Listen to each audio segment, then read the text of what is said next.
ETF index mutual funds నేర్చుకుని stock మార్కెట్లో రాణించాలనుకుంటున్నారా? వెంటనే ఈ నెంబర్కి కాల్ చేయండి. నమస్తే, welcome back to Suman TV. ప్రస్తుతం మనతో పాటు ఉన్నారు తోడు నీడ ఆర్గనైజేషన్ నుంచి ఫౌండర్ రాజేశ్వరి మేడం. మేడంతో మాట్లాడదాం. నమస్తే అమ్మ. నమస్తే నవీన.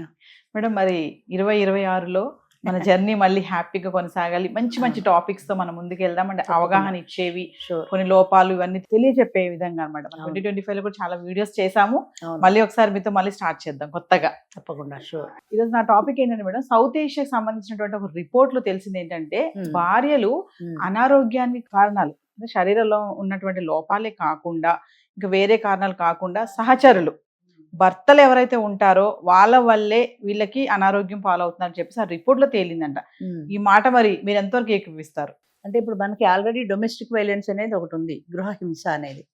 ఆ గృహహింసలో రకాలు ఏంటంటే శారీరకము, మానసికము అని 2 రకాలు ఉంటాయి. శారీరకంగా చేసే హింస కనపడుతుంది. సపోజ్ కొట్టాడు, తిట్టాడు, సిగరెట్తో కాల్చాడు, ఇలాంటివన్నీ బయటకు కనిపించేవి. బయటకు కనపడేది మానసికమైన హింస. అది ఎవరికి రుజువులు సాక్ష్యాలు ఉండవు, ఎవరికి చెప్పడానికి ఉండదు. ఆమె ఆఫీస్ నుంచి లేటుగా వచ్చింది అనుకో, ఇంత లేటుగా వచ్చావు, ఎవరితో తిరిగావు అంటే మానసికంగా ఆవిడ బాధపడుతుంది కదా. ఇలాగ అవతల వ్యక్తిని మానసికంగా హింసించి ఆనందించే వాళ్ళు కొంతమంది ఉంటారు. అందరూ నేను చెప్పటం లేదు, అట్లాంటి వాళ్ళు కూడా కొంతమంది ఉంటారు. అలాంటి హింస లోనైనప్పుడు ఆ స్ట్రెస్ ఎక్కువ ఉంటుంది వాళ్ళకి. నా భర్త నన్ను ఇలా దూషించాడు, నన్ను ఇలా అనుమానించాడు అన్నది పదే పదే పదే పదే ఆవిడ మైండ్లో అది రివీల్ అవుతూ ఉంటుంది. అలా తిరుగుతున్నప్పుడు ఒక్కొక్కసారి మాట మీద మాట వచ్చి గొడవ అయితే అది దానివల్ల బీపీ పెరగచ్చు. బీపీ పెరిగితే బీపీ ట్యాబ్లెట్ ఇచ్చేస్తే తగ్గిపోవచ్చు, కానీ దానికి మూల కారణం ఏంటి అనేది ఎవరు కనుక్కోరు. డాక్టర్స్ కూడా ఏమంటారంటే నీ తలనొప్పి ఉందా, ట్యాబ్లెట్ ఇస్తాం, బీపీ ఉందా, ట్యాబ్లెట్ ఇస్తాం. కానీ ఆ బీపీ ఎందుకు వచ్చింది, ఈ తలనొప్పి ఎందుకు వచ్చింది, ఆమెను ఏదో అన్నాడు, అది పదే పదే ఆవిడ మైండ్లో అలా తిరుగుతుండడం వల్ల సాయంత్రానికి తలనొప్పి ఎక్కువ అవుతుంది, స్ట్రెస్ ఎక్కువ అవుతుంది. ఆయన అన్న మాటలు ఆయన అనేస్తాడు, వెళ్ళిపోతాడు, కానీ ఈవిడ మైండ్లో రివీల్ అవుతుంటాయి కదా. దానివల్ల ఆవిడకి మానసికమైన హింస అది బయటికి కనపడదు. కానీ ఆ మానసికమైన హింస వల్ల శారీరకమైన రుగ్మతలు కూడా వస్తాయి. ఇప్పుడు తలనొప్పి వచ్చింది అనుకో, ఆ తలనొప్పి కారణం ఏంటంటే ఆయన తిట్టడం, దానివల్ల ఆమెకి తలనొప్పి వచ్చింది. ఆయన తిట్టకుండా ఉంటే తలనొప్పి లేదు కదా. అంచేత ఎన్నాళ్ళు ట్యాబ్లెట్లు వేసుకుంటుంది, రోజు తిట్టేవాడితో ఎన్ని రోజులు వాడుతుంది రెగ్యులర్గా. అందుకని అసలు మూల కారణం ఏంటో తెలిస్తే, దేనికైనా సరే రూట్ కాజ్ తెలిస్తే దానివల్ల కొంతవరకు అంటే ఆ రూట్ కాజ్ని మనం తగ్గించడానికి అవకాశం ఉంటుంది. ఆమెకి ఆఫీస్లో స్ట్రెస్ ఎక్కువైంది అనుకో, ఇప్పుడు నేనే ఉన్నాను, నాకు ఈ తోడు నడతో స్ట్రెస్ ఎక్కువైంది. స్ట్రెస్ ఎక్కువ అవ్వడం వల్ల బీపీ వల్ల కోపం వల్ల అరవటం, ఇవన్నీ వన్ బై వన్ వచ్చేస్తాయి. అంచేత మనం అది తగ్గించుకోవాలంటే అది మానేయాలి, లేదా పోస్ట్పోన్ చేయాలి, అలా ఏదో ఒకటి. ఇప్పుడు ప్రస్తుతం పోస్ట్పోన్ చేయడం వల్ల ఏంటంటే కొంతకాలం నేను కాస్త రిలాక్స్డ్గా హెల్త్ మీద కాన్సన్ట్రేట్ చేయగలుగుతాను. అలా మేడం, కొంతమంది కొడతారు, తిడతారు, చేస్తూ ఉంటారు, కానీ కొంతమంది ఇవి చెయ్యరు. కానీ మీరు అన్నట్టుగానే మానసికంగా ఇప్పుడు మీరు అన్నా చూసారు ఇందాక, కొంచెం లేటుగా ఇంటికి వస్తే భార్య ఎవరు వచ్చారు, ఎక్కడికి వెళ్ళావు, ఎవరితో మాట్లాడుతున్నావు, మాటలు చాలా దారుణంగా ఉంటాయి. అది పదే పదే గుర్తుకొస్తూ ఉంటాయి. శరీరం మీద దెబ్బ అయితే కొద్ది రోజులకు మానిపోతుంది, కానీ మనసులో తగిలిన గాయం తొందరగా మానదు. అది ఎన్నాళ్ళైనా ఏదో ఒక సందర్భంలో అది గుర్తుకు వస్తూనే ఉంటుంది, మనిషికి బాధ కలిగిస్తూనే ఉంటుంది. అంచేత శారీరకమైన హింస కంటే మానసికమైన హింస ఇంకా ఎక్కువ. దానివల్ల ఏమవుతుందంటే స్ట్రెస్ కానీ, తలనొప్పి కానీ, ఇంకా ఏదో రకమైన శారీరకమైన డిజార్డర్స్కి అది మూల కారణం అవుతుంది. ఇప్పుడు ఆ రిపోర్ట్లో చెప్పింది కూడా ఏదో మందులు ఇస్తున్నారు, కానీ ఒక జూనియర్ డాక్టర్ ఎవరో అడిగినప్పుడు ఆవిడ ఫ్యామిలీ హిస్టరీలో ఈ సంగతి తెలిసింది. ఆయన కొడుతున్నాడు, తిడుతున్నాడు. ఆ కొట్టడం తిట్టడం అనేది ఫిజికల్ వైలెన్సే కావచ్చు, కానీ దానివల్ల వచ్చేటువంటి మెంటల్ స్ట్రెస్ ఎక్కువ ఉంటుంది కదా. ఆయన దెబ్బ వేస్తాడు, కానీ ఆ దెబ్బ వేయడానికి కారణమైనటువంటిది ఆవిడ మనసులో ఉంటుంది కదా. అంచేత దీనికి కారణము ఈ మానసికమైనటువంటి హింస కూడా అని. ఇంకా కొంతమంది ఆడవాళ్ళంటే మేడం, పిల్లల కోసం పిల్లలు ఏమైపోతారో అని చెప్పేసి బయటకు వెళ్ళలేక సర్దుకుపోయి ఆ హింస భరిస్తూ ఉన్న వాళ్ళు ఉన్నారు కదా. చాలా మంది ఉన్నారు అలాగా. ఎందుకంటే పిల్లలు పుట్టిన తర్వాత మగవాడంటే తేడా దులుపుకొని వెళ్ళిపోతాడు. వాళ్ళకి అలాంటి మగవాళ్ళకి అంత ఎమోషనల్ రిలేషన్ ఉండదు భార్యతో కానీ పిల్లలతో కానీ. వాళ్ళ సరదాలు, వాళ్ళ ఆనందాలు అవే ఉంటాయి తప్ప వీళ్ళ గురించి పట్టించుకోరు.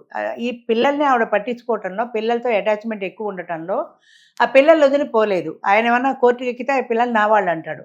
నా వాళ్ళు అంటే సహజంగా ఒక మైనారిటీ తీరిన పిల్లలు లేదా పెద్ద పిల్లలు అయితే భర్తకే ఇస్తుంది కోర్టు.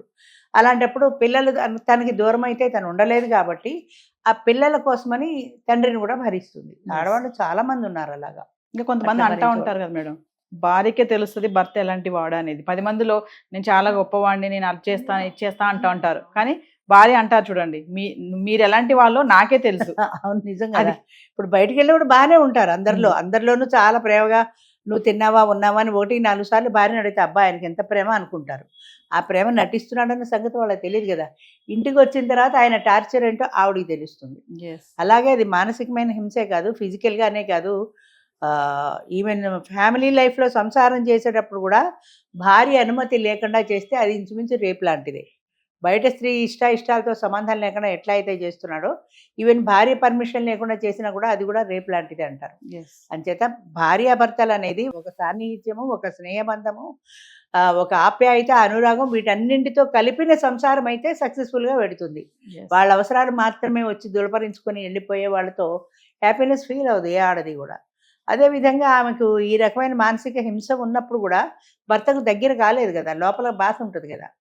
కనీసం ఆ కోపంలో ఆయన ఏదైనా అన్న తర్వాత కూర్చోబెట్టి సర్దేసి మాట్లాడి దగ్గర తీసుకుంటే ఉండేటువంటి ఎఫెక్షన్ వేరుంటుంది.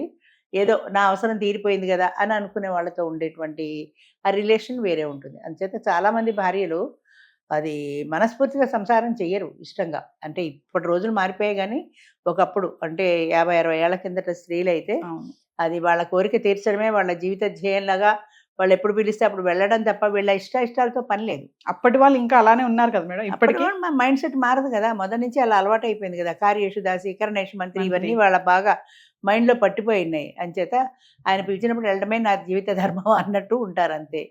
ఇప్పటి వాళ్ళలాగా ఎదిరించి మాట్లాడే ధైర్యం లేదు. ఇప్పుడు విడాకులు కేసులు పెరిగిపోయాయి. ఒకప్పుడు విడాకులు చాలా తక్కువ ఉండేవి. ఒక 50 ఏళ్ల కిందట అంటే అసలు వెరీ రేర్. అది 30 ఏళ్ల కిందట అంటే కాస్త విడాకులు ఎక్కువయ్యాయి.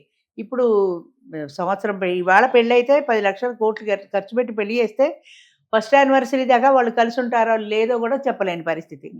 ఎందుకంటే మా అభిప్రాయాలు కలవలేదు, మేము విడాకులు అని విడాకులు ఇచ్చుకోవడం చాలా తేలిక అయిపోయింది. విడాకులు అంటే తమలపాకులా అని ఎవరో చెప్పినట్టు పూసి పారేయడానికి మాకు ఇష్టం లేకపోతే విడాకులు. రెండో పెళ్ళి ఆప్షన్ ఉండనే ఉంది కదా. ఆయన జంప్ అయిపోతాడు, రెండో పెళ్ళికి ఈవిడ జంప్ అయిపోతుంది. కానీ రెండో పెళ్లి వాడు ఇంతకంటే బాగా చూస్తాడనే గ్యారంటీ ఉందా? వాడు ఎలాంటి వాడో తెలీదు, వాడిని చేసుకుంటావు, మళ్ళీ వాడితో కూడా తేడా వస్తే మళ్ళీ మూడో వాడి దగ్గరికి వెళ్తావా? ఎంతమందిని మారుస్తావు? ఇంతకంటే నీ మైండ్ సెట్టే కొద్దిగా మార్చుకుంటే కొంచెం సర్దుకోగలవేమో చూడు అన్న భావన లేదు. పిల్లలకి లేదు, పేరెంట్స్కి లేదు. పేరెంట్స్ కూడా అదే చెప్తున్నారు, వదిలిపాడే ఇంకో పెళ్లి చేస్తామని. దానిచేత ఫ్యామిలీ లైఫ్ ఉండాలి అంటే అది ఒక ఆ బంధం గట్టిపడాలంటే ఒకళ్ళనొకళ్ళు అర్థం చేసుకోవాలి. అవతల వ్యక్తి అర్థం చేసుకోకపోయినా నువ్వు అర్థం చేసుకునే ప్రయత్నం చేయాలి. చాలామంది చెప్తూ ఉంటారు ఏంటంటే, నన్ను అర్థం చేసుకోవాలి చేసుకునేవాడు, నిన్ను అర్థం చేసుకోవాలి, కానీ నువ్వెంతవరకు ఆయన అర్థం చేసుకుంటావు అని తిరిగి ప్రశ్న వేయకూడదు వాళ్ళని. నన్ను అర్థం చేసుకోవాలి, వాళ్ళ సినిమా తీసుకెళ్ళమంటే వాడు అర్థం చేసుకోలేదు, వాడు చేరుకోనమంటే వాడు అర్థం చేసుకోలేదు, మంచోడు కాదు. అంత చిన్న చిన్న విషయాలకు కూడా నన్ను అర్థం చేసుకోలేదు అనకూడదు కదా. అలాంటి అడ్జస్ట్మెంట్ ఎందుకు ఉండదు? అడ్జస్ట్మెంట్ అనేది చాలా అవసరం భార్యాభర్తలకి, ముఖ్యంగా బ్యాలెన్సింగ్గా ఉండాలి. అవతల వాళ్ళు ఏదైనా కాదు అన్నప్పుడు వాళ్ళు ఏ ఉద్దేశంతో అన్నారో మనం కూడా అర్థం చేసుకునే ఓర్పు, సహనం ఉండాలి. అవి రెండూ లేవు కాబట్టి ఈ రోజుల్లో డైవర్స్ కేసులు ఎక్కువ, అడ్జస్ట్మెంట్ తక్కువ కాబట్టి గొడవలు ఎక్కువ. Thank you ma'am. మంచిది.